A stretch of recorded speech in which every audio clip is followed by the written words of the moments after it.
This is Michael Woodward, and this is episode 49 of the Jumble Think podcast. T minus 10, 9, 8, 7, 6, 5, 4, 3, 2, 1.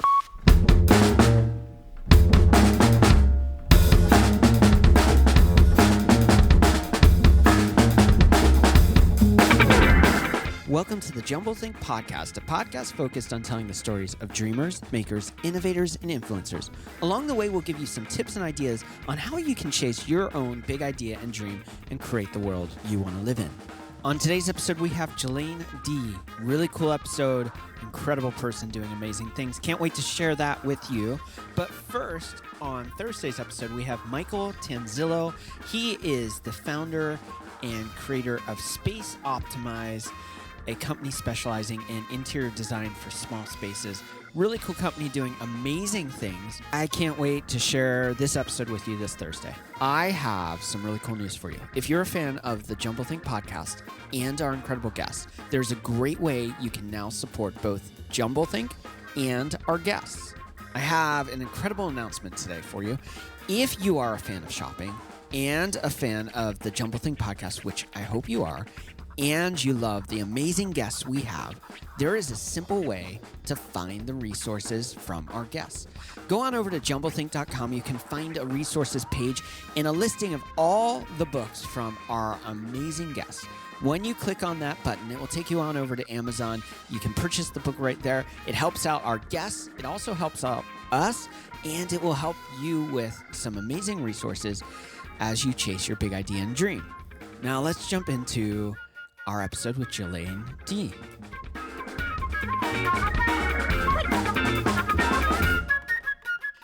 I am super excited about today's guest. Her name is Jellaine Dee. She is the founder and creative director for a company called Cherry Blooms.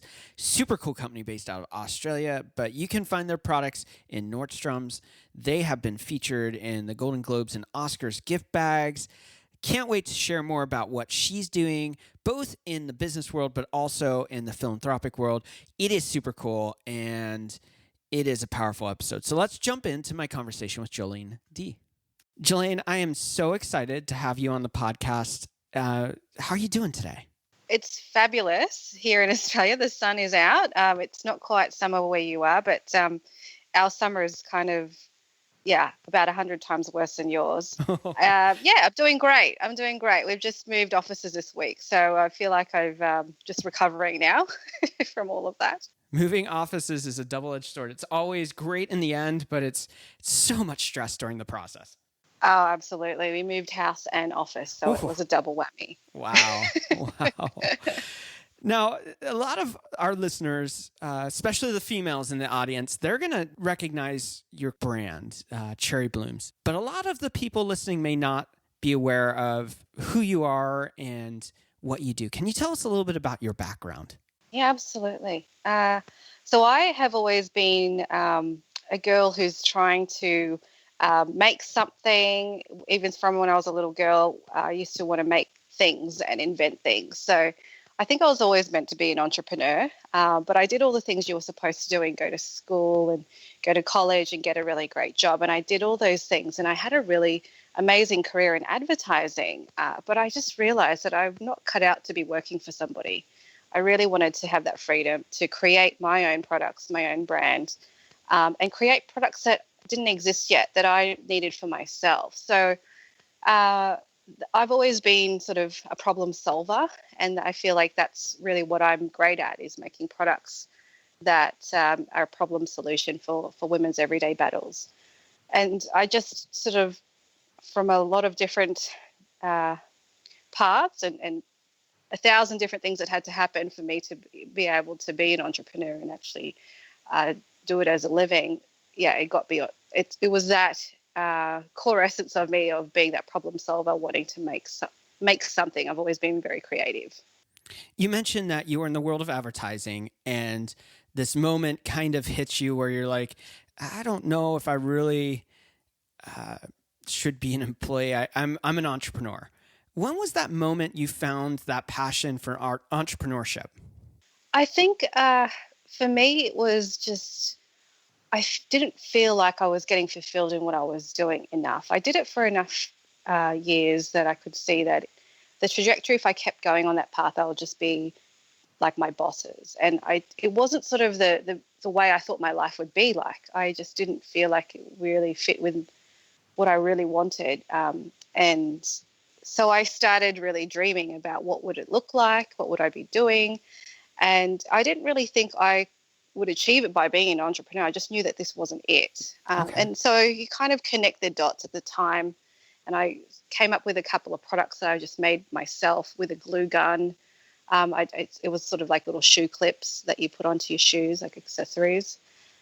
And I'd wear it to the office and people would comment and say it was great. And I started thinking, well, maybe this is, maybe this could be a good start. And I started getting it made and selling it at the markets, at the weekend market stalls. And it wasn't like this big idea. It was sort of just one little idea that just kept escalating, and it turned into other products. And eventually I was doing the markets at 3 a.m. on a Saturday and a Sunday, as well as working my full-time corporate job that didn't get me out of the office till 7 o'clock at night. So it was full on, and it gave me enough courage after doing it for a few months, when I started making some serious money, that maybe this is a possibility that I could just do this instead of my job.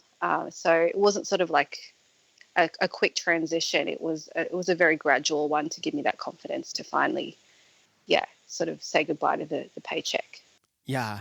It's always a scary moment to have the known, have the paycheck that's right there, that's guaranteed, and take that risk to make that jump. I was going to say, a lot of people who are thinking about starting a business, that's the biggest ledge that they have to make that jump from initially, is like, when do I quit my job? When will this startup or this business be able to, supplement that income that I'm used to getting? And I don't recommend that anyone should quit their job straight away. I think you need to kind of hustle both for a while and really see where it's going to take you and how long it's going to take you to be able to supplement that income. And it really is kind of a proof of concept too. Does this idea really have the sticking and staying power, or is it just a good idea that there's not a market for? So being able to do both, while difficult, also gives you that kind of confidence to know, I'm stepping in the right direction. Correct. Yeah. I think the day that I was making more money in a day at the markets than in an entire week, and I was getting consistent days like that, then I kind of had more confidence that, this could work. But then there'd be days when it would rain and you would make no money because no one goes to the markets on the weekends when it's raining. Yeah. So it's a double-edged sword. Now, you mentioned that you weren't getting fulfillment in your job, and you were trying to find that purpose, that thing that you just went, this is it. Now that you're kind of stepped into cherry blooms and you're doing this really cool thing that you're doing, we're going to talk about that in a minute. How does that fulfillment make you feel in your like kind of daily actions of like does that give you more energy to go into what you're doing? Are you more excited? Do you just feel more at peace? How has it changed your kind of mental outlook on the world? Just everything feels a lot freer. Like I can really be myself. That everyone has some kind of gift, and I feel like that's my gift. Is I just know a great product. I know what's going to take off. There's been few products that I've ever developed that didn't take off. So I just love being able to really think about something that I need for my own life, and then it resonates and other people want it, and you can monetize it. I think that's the greatest, especially when you walk into a store and you didn't realize that they stock your product and you see it on the shelf, and then people who work at the store, tell you how well it sells and how much they love it. That's really, it just reaffirms that I'm doing the right thing. Yeah, and it's got to be really validating to walk into these shops and see all of these products. I mean, the beauty space, there's hundreds, if not thousands, of products out there, and see the validation of like, I've arrived. People like what I'm doing. There must be that just must hit you in a deep place of like, this is amazing. Absolutely. That's what gives me the most joy is being able to go for it. And I had so many things against me when I started to really scale my business and take it from a weekend market stall to a proper wholesale distribution business in Australia, and then take it overseas to America. It was a huge risk. And at the time, my daughter was only 6 months old. She couldn't even sit up on her own. And I turned up to Vegas to one of the biggest beauty shows in the world with 10 suitcases of stock. Wow. And a newborn baby and one employee. And I didn't know anybody. And I just knew that I had to get this product out to American women because they had never seen anything like it. And I just replicated exactly what I do in a trade show in Australia, which causes a frenzy every time we do one. We have 10, 15 women lined up the entire day to try our product, just from some really simple marketing strategies that we use to get people to watch the demonstrations on how our product works. And, that was a huge decision. Everyone was like, you should be home with your baby. What are you doing on the plane? Like, I was on the plane every second or third week. Wow. And traveling with my baby. I was still breastfeeding. But I just knew that this product had to go far and wide as quickly as possible. And so I found myself in Vegas, and within 6 months of that show, we had full distribution in 50 states of America and all of Canada. And we had, Nordstrom knocking in our door and QVC wanting to have appointments with us. So, it was those decisions that I made, even though it was crazy to people that I knew, it all paid off. So I just feel like now, a couple of years on from that, it's just like I did the right thing and I can trust my instincts. Well, and you're making these sacrifices, you're putting in the work, and I think a lot of people just think, oh, it will come, but it does take that work. It does take hitting the ground, getting to those shows, really interfacing with people, and it's not easy to make a product awesome from the standpoint of just beloved by tons of people, but it takes that work, and you made that commitment and you made that sacrifice. How has that impacted your life? Oh, hugely. And look, it's one thing making a huge mark and having people love your product, but then you have these new problems of how do you fund making all this product that people want. Like our first major order from that trade show was 10,000 units. And I mean, before that, the biggest order I ever wrote for one person was 30 units for like a hairdresser. Wow. Because those were the types of customers we had. We had people buying 6 units or 12 units, 30 units at the most. And then suddenly I'm getting 10,000 unit orders. I'm having QVC wanting to do these deals with us. And I had to say no. I had to say no to QVC early on because we just didn't have the capital to produce the kind of quantities that they want. Now we're talking to them because I have an investor, which is fabulous. But yeah, the 10,000 unit order I did deliver on, but I had no idea how I was going to fulfill that. I just told the customer that we would do it. And then, that elation of joy lasted a whole 2 minutes when I realized I had to come up with the funds to create this 10,000 units plus. Yeah. So, it's just been a constant problem solving exercise. I think to have your own business, you have to be a really good problem solver, and you have to be very quick at solving problems, and it's kind of like a ninja skill you're going to have to really get used to, because it never ends. Whatever size you get to, there's always something new. It's always a better quality problem to tackle. Now tell us what cherry blooms are. So the cherry blooms, the actual name, it started in my bedroom when I was brainstorming brands and what I wanted to create. And Cherry is actually my birth name. I'm actually Cherry Jellaine. Jellaine's my middle name. And Blooms was because I was 24 at the time. I was blooming as a person. I was blooming as this girl who did everything right, and everything looked good on paper, but it just didn't feel right. And so I was really soul searching, and I call it my quarter life crisis. Okay. So I was blooming as a person, blooming with ideas for products. And that's where I put the two words together and created my company name, Cherry Blooms. And so the ethos is, have the courage to not settle in life. If there's something that's niggling at you that just doesn't feel right, go and look for answers, and then listen to the whispers and take the next step. And that's really what the persona of Cherry Blooms is that person who just goes out and has the courage to go after it. And that's pretty interesting, because you mentioned that you were at a place of like blooming as a person. You step into creating this product, the brand's coming together. But it's interesting that as you're searching for who you are and what you're becoming, you're also creating a product that has just incredible market share. It's amazing that the two just go hand in hand so well. The more that you dug deep to say, I'm not satisfied where I'm at, the further you went into creating something that has mass appeal at the same time with a product. Yeah, I think it was important because I was going through a lot of my own personal stuff, as I mentioned, with coming up with my brand name. But as the products, I always knew that whatever I'm creating has to be a problem solution. And there's so many things that women do every day that, we could do better. And there are products out there that help us every day. And I was just trying to find the gaps of what other products are out there or that aren't out there that I can help women. So one of the biggest products that really started the whole thing, I mean, the shoe clips were great, and that's what got me like out of my job. Yeah. But then the bag organizers is what got me into a six-figure kind of business within a few months. And I just thought women's handbags are such a cluttered mess and no one can find anything. And I created this really great bag organizer that you can find everything and change bags really easily. Because I was very much a fashionista working in corporate. I always had a different outfit on every day and a million bags.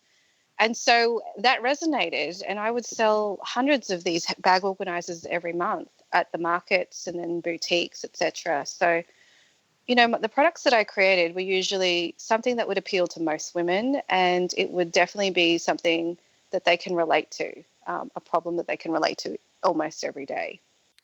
Now, you mentioned that you had the shoe clips, you have the bag organizers. What are your main products now? What are the products that people may know you for now?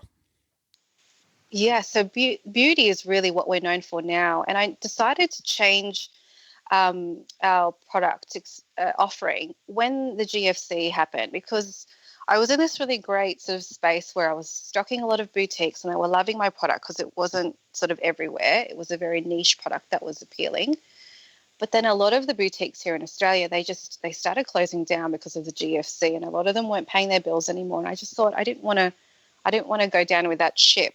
Yeah. And I knew that the beauty industry would always go up despite what the economy is doing. It's that sort of lipstick, it's that lipstick, for example, is that recession-proof item. And at the time, like all the other products I've come up with, I was looking for a solution myself to get long lashes. And I just wasn't happy with any of the things on the market. None of the mascaras worked for me. I was using, 5 different types of mascaras to get the look I was going for. And I didn't want to go to the salon to get my lash extensions done anymore because it was just very uncomfortable.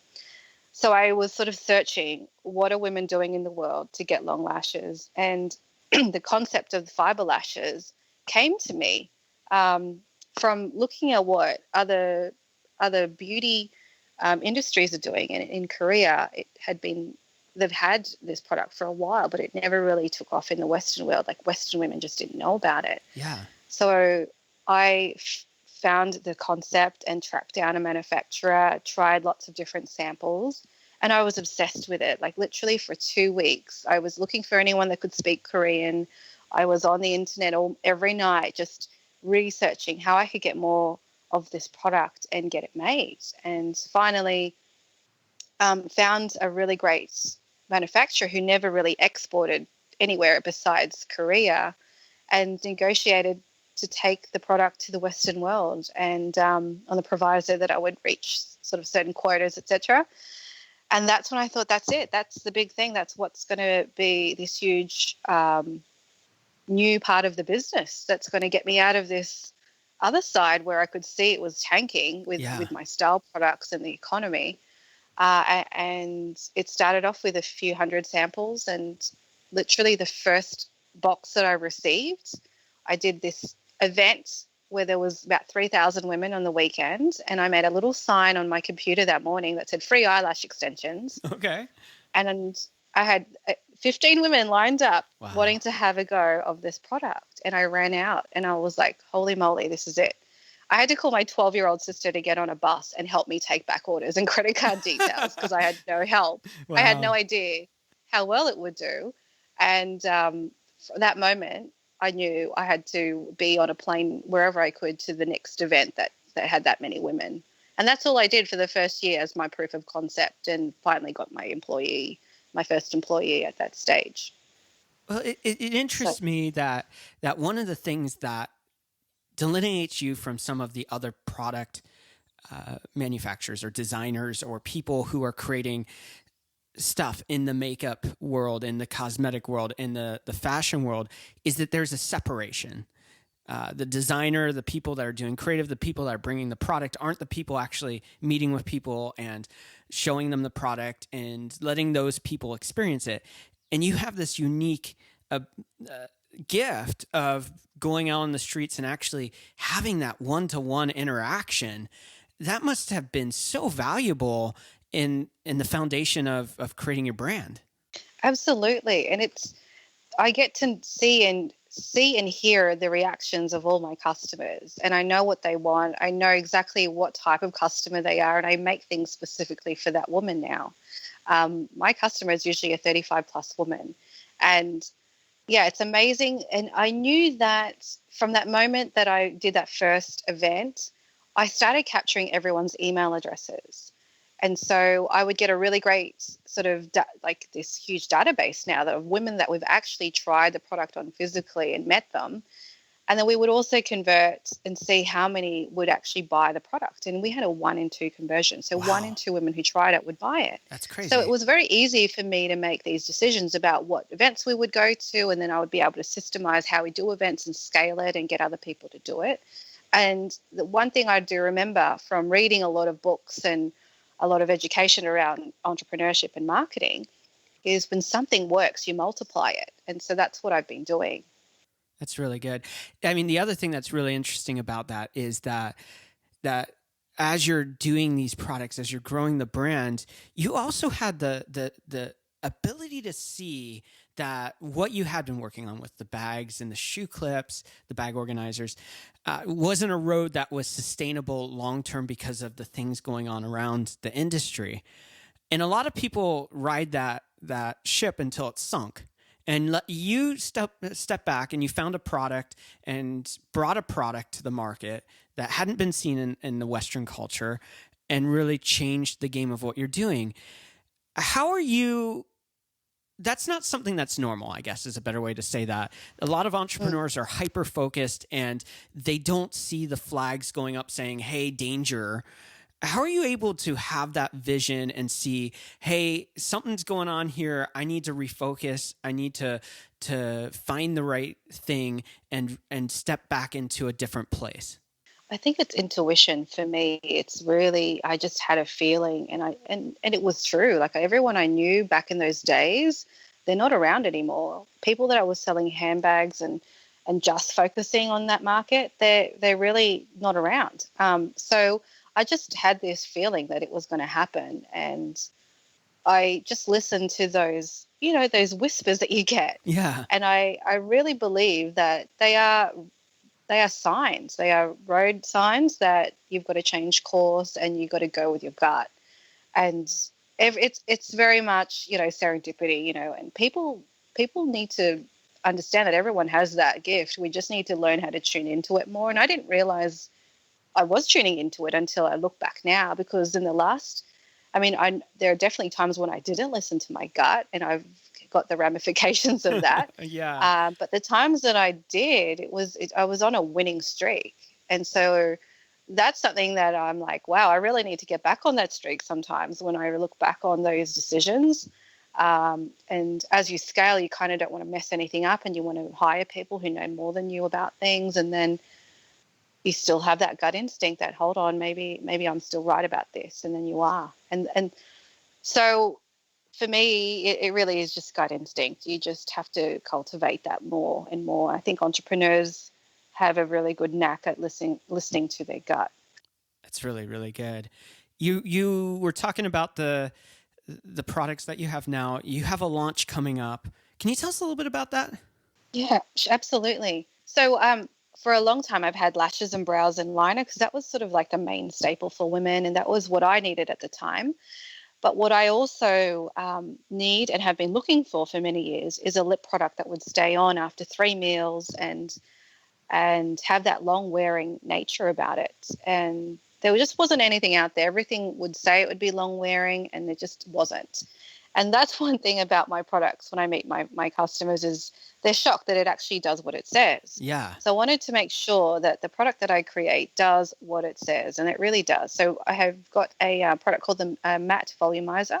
So it stays on after 3 meals, and it actually volumizes your lips. So the more you wear it, the better your lips are going to be. They're going to be more plump, more volumized. You'll have less wrinkles. It's very comfortable to wear, and it definitely stays on after a few drinks and a few meals. So that's coming out in July. And there's another part of my journey and my story and my drive in life, which is being able to help give back. And I wanted to marry those two passions together.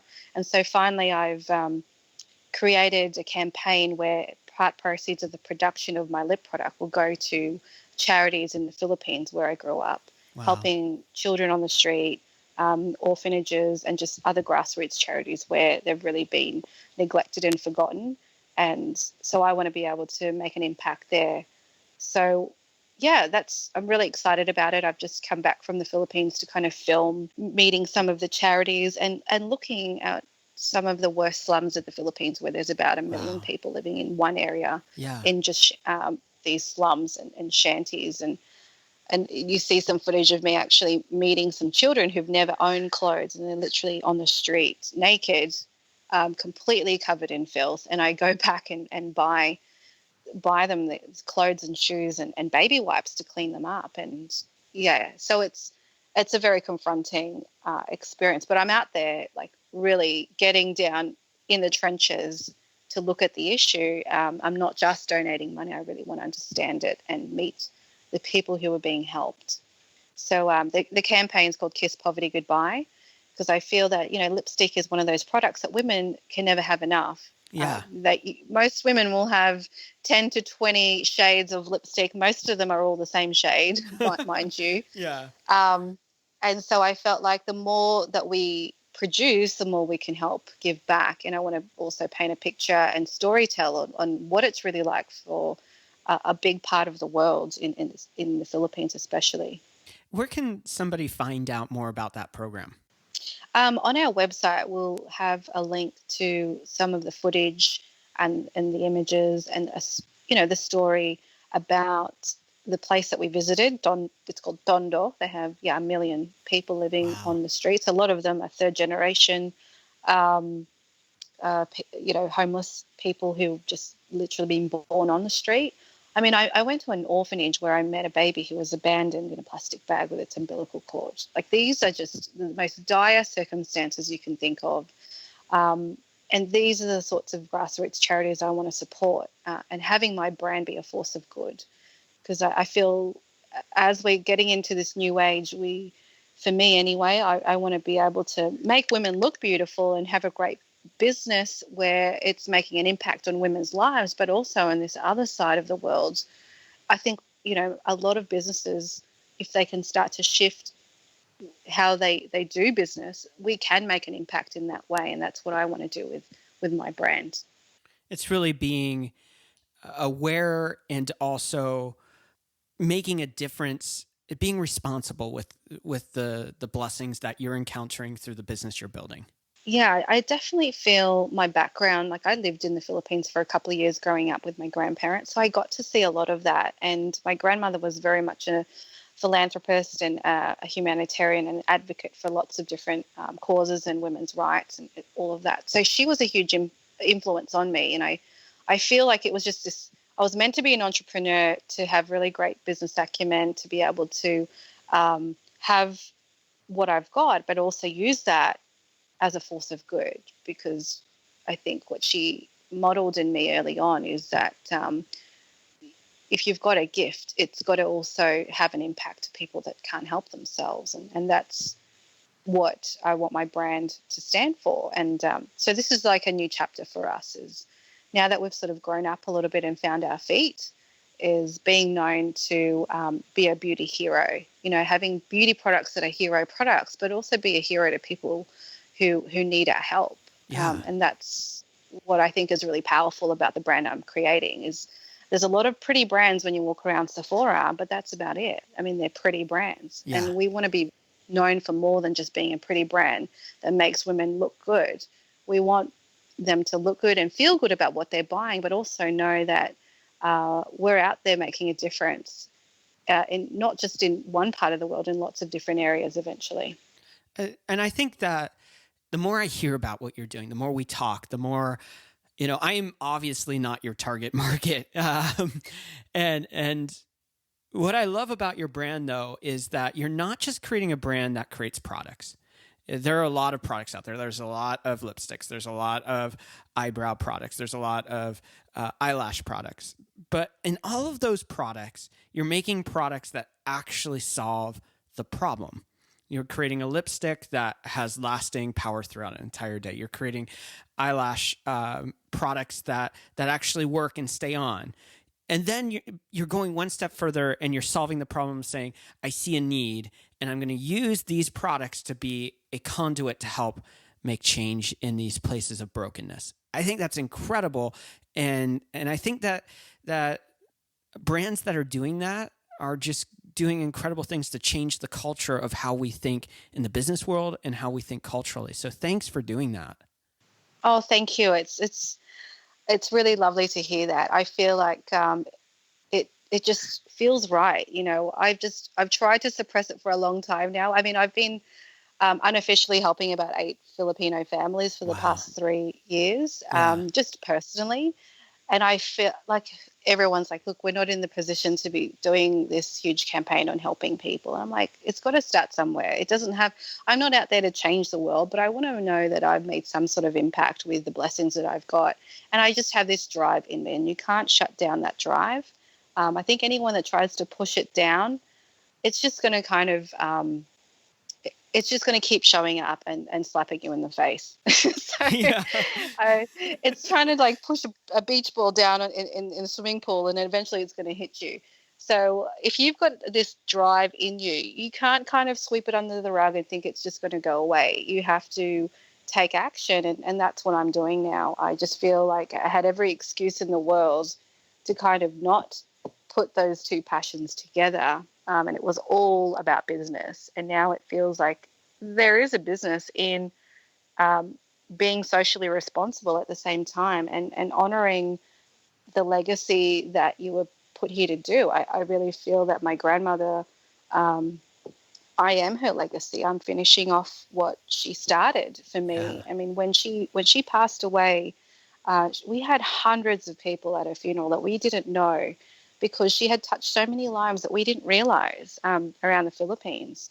And it was really remarkable to see that. And I feel like, she's sort of watching what I'm doing, and I want to make her proud, and I want to be a great role model for my daughter, obviously, but other people who are on a path, who just who have that purpose. I want to just be a role model that you just have to go for it.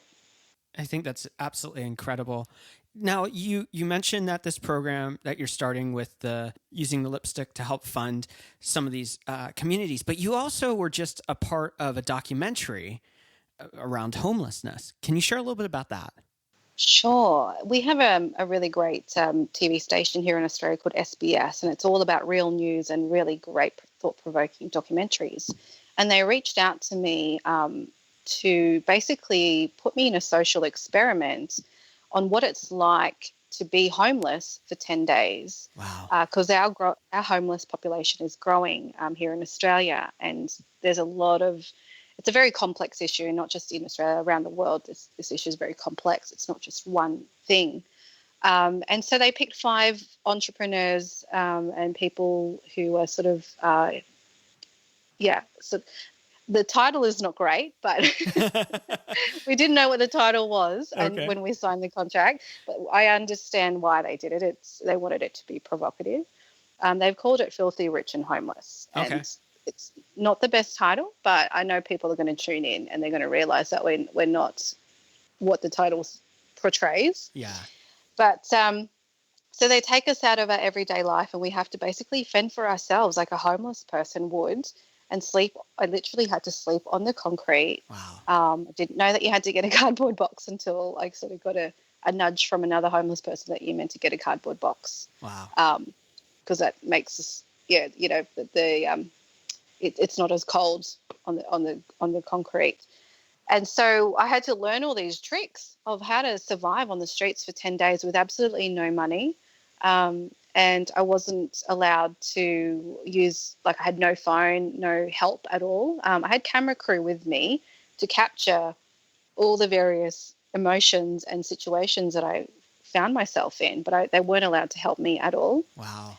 And the whole week I was just speaking to drug addicts of all different walks of life. A lot of them were meth addicts and heroin addicts. I've spoken to lots of prostitutes and lots of women who had left very dangerous husbands and boyfriends and basically just left one night without any shoes on, without a handbag, and they just had to flee wherever they were.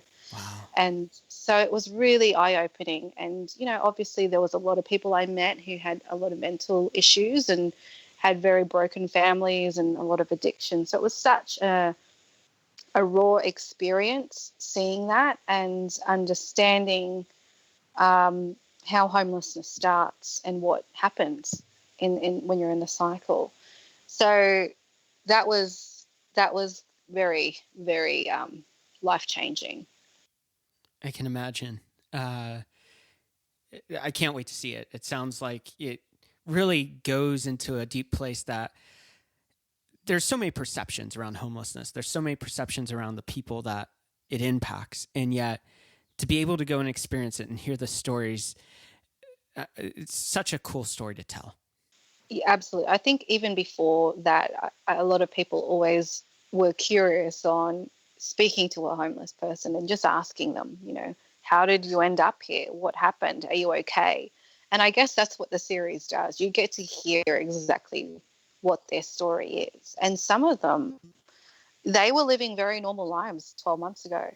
And it's Wow. very surprising just how many things need to happen in someone's life for it to be a total disaster.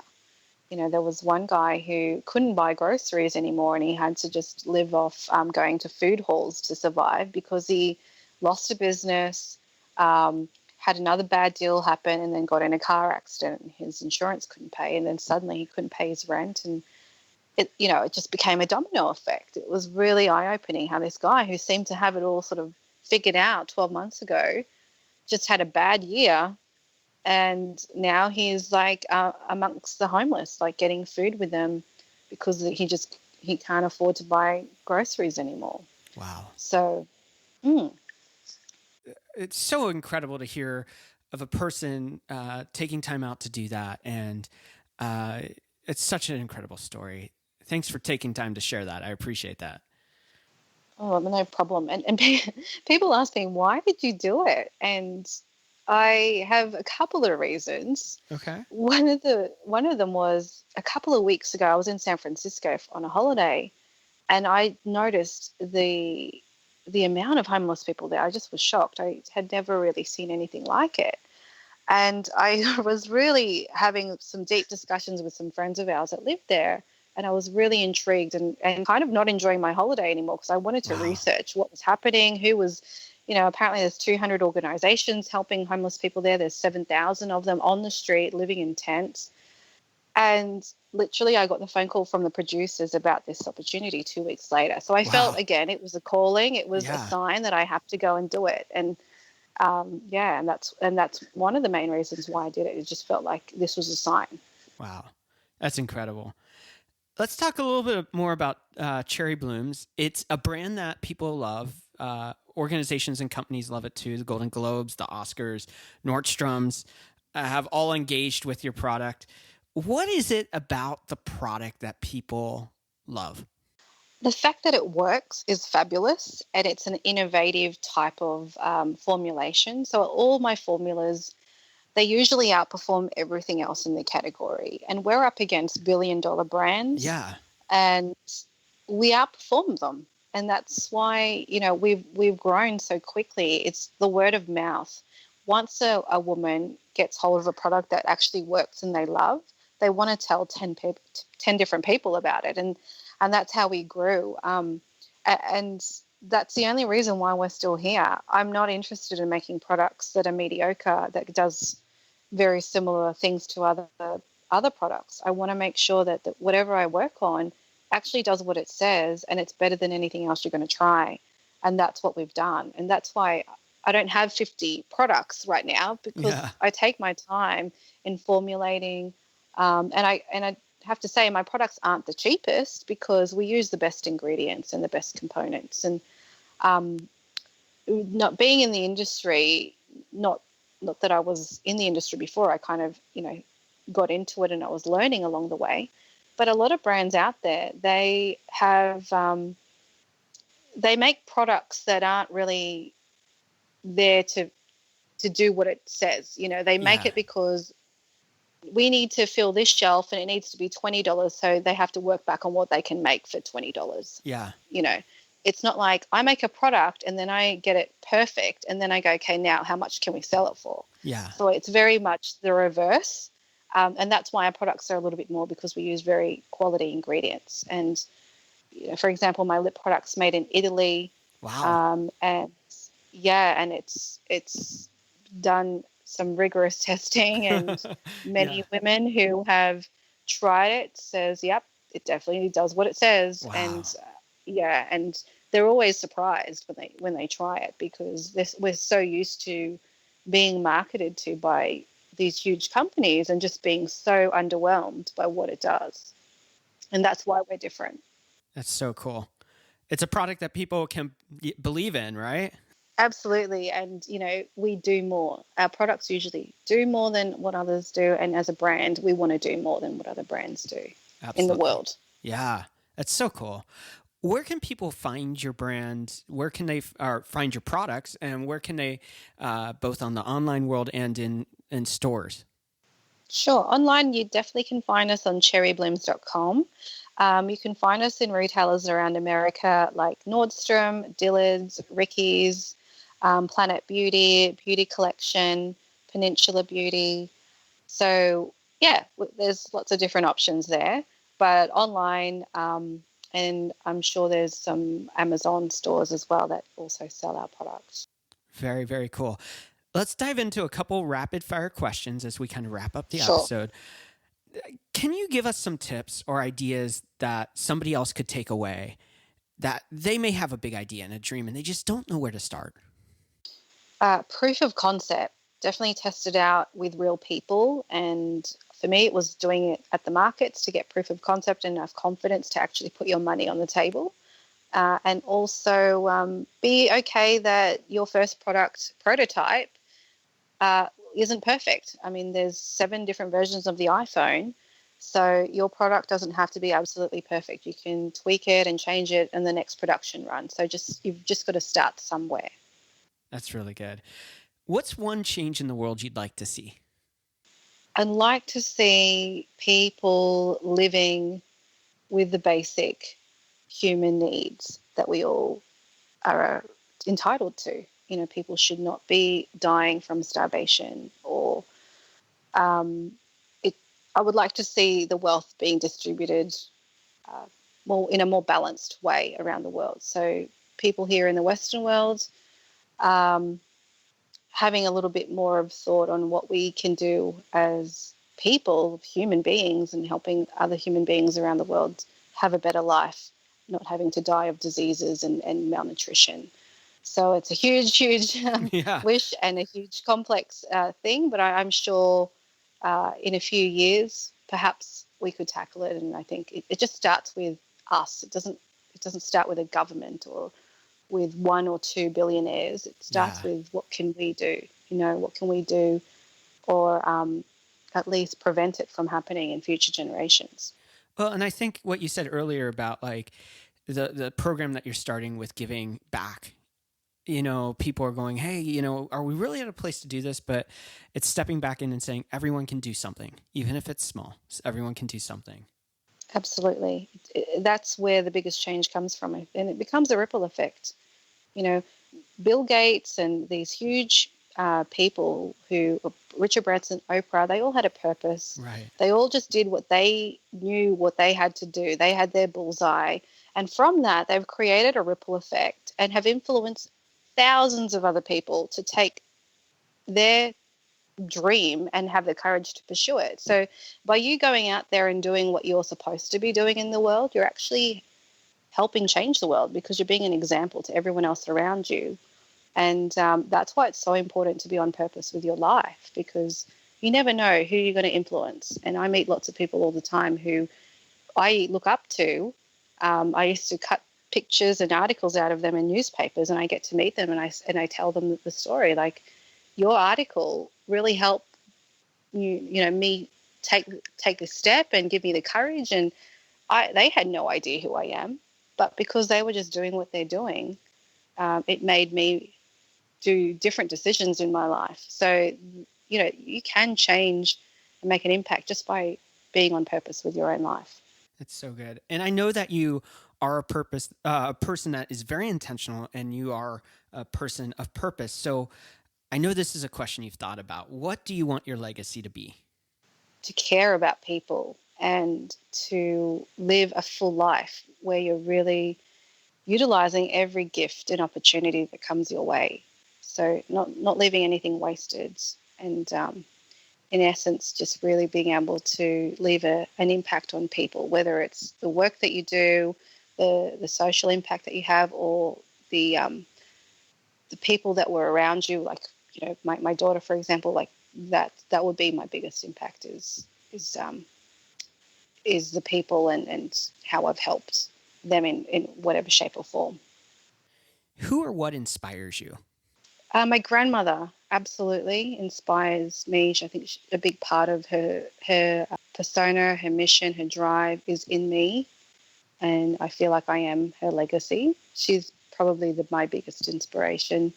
I've wanted to be a businesswoman because of her, and a humanitarian because of her.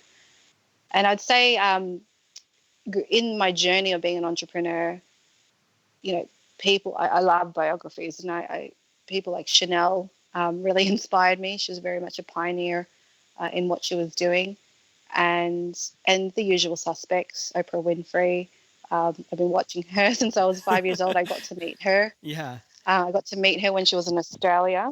Yeah, and they had very dire circumstances growing up, and they rose above it. And I felt, I could relate a lot to their biographies because I didn't have it easy either. So they're my inspirations. That's so good. What are you currently reading or watching? I'm reading Simon Sinek's book at the moment. I was given it by a good friend, and I usually have a couple of books going. So I've got that one, and I'm reading another book about emotional intelligence, which is a big thing. After my homeless experience, I realized a lot of the reasons why some people become homeless is when they were younger, they just didn't have any way to cope with trauma or tragedy or dysfunctional families. So emotional intelligence is a huge thing that I want to teach my daughter so that she is more prepared in the world of when things don't go right, how to handle situations. And every episode with this last question, it's my favorite thing in the world to ask everyone that I can. What is one dream you are still wanting to fulfill in your own life? One dream, I would say I have this vision of myself one day selling my company for a lot of money to a big conglomerate. Okay. And just dedicating the rest of my life to helping causes. Oh, that's so good. Because when you've got all the money in the world, what would you do? And for me, I would get so much out of helping causes that are established and giving them, time, money, resources, energy, awareness, all of that. I think I would get so much out of that, and just mentoring people who really want to be helped and want to have a great life. So that would be my dream. That's the goal, is to build a very incredible brand that will be part of women's everyday lives, And, I've got a very clear exit on what I'd like to do with that. I have an investor on board as well, and we're very much focused on that. And my next life will be helping causes. And, perhaps I've been really thinking about, I want to be a documentary producer after my experience. Cool. I think what I learned, I think, is I love reality TV, but this is a different level. Like people's lives can change from really powerful documentaries and people's awareness of situations and causes. So those are sort of the two things. I'm kind of like leaving that until after this current goal. And I'm sort of thinking in my 40s, that's what I want to be spending the rest of my life doing. That's so good. Jellaine, I appreciate so much you taking time out of your day and sharing a little bit of your story. It's been a privilege talking to you. Thanks for chatting with me today. Oh, it was a lot of fun. Thank you so much. And keep up the great work. I think it's awesome that people are listening to some really great quality podcasts out there, and this is definitely one of them. Thanks so much. That means a lot to me. Thanks, Michael. Once again, I want to thank today's guest, Jellaine Dee, for being on the podcast today. It's been a blast having her on and hearing her story and the incredible journey she's on. On Thursday's episode, I'm super excited about our guest. His name is Michael Tanzillo. He is the founder and creator of Space Optimized, a company specializing in interior design and space management for small spaces. Michael is also a senior artist at Blue Sky Animation. He's worked on projects like Ice Age, the Rio series, the Peanuts movies, and a whole bunch of other really, really cool projects. It's going to be a fun interview. You're not going to want to miss that. Do you love the guests that we've had on the podcast? I know I have. And you may want to find some of the books that they've written. You can now go to jumblethink.com and go to the resources page, find all of the books from the authors that have been on the podcast, and you can buy them directly from Amazon, have them shipped right to you. It helps out our guests, it helps out Jumblethink, and it will help you have the resources so you can chase your big idea and dream and create the world you want to live in. Once again, I want to thank you for tuning in and listening to the podcast today. It's been another great episode, and it's a real privilege to have you along on the conversation. So thanks for tuning in. Have a great day, and go create something special today. Quelques mois, lorsque vous aurez bien saisi la technique et que vous serez maître de votre corps, vous pourrez vous décontracter même en travaillant.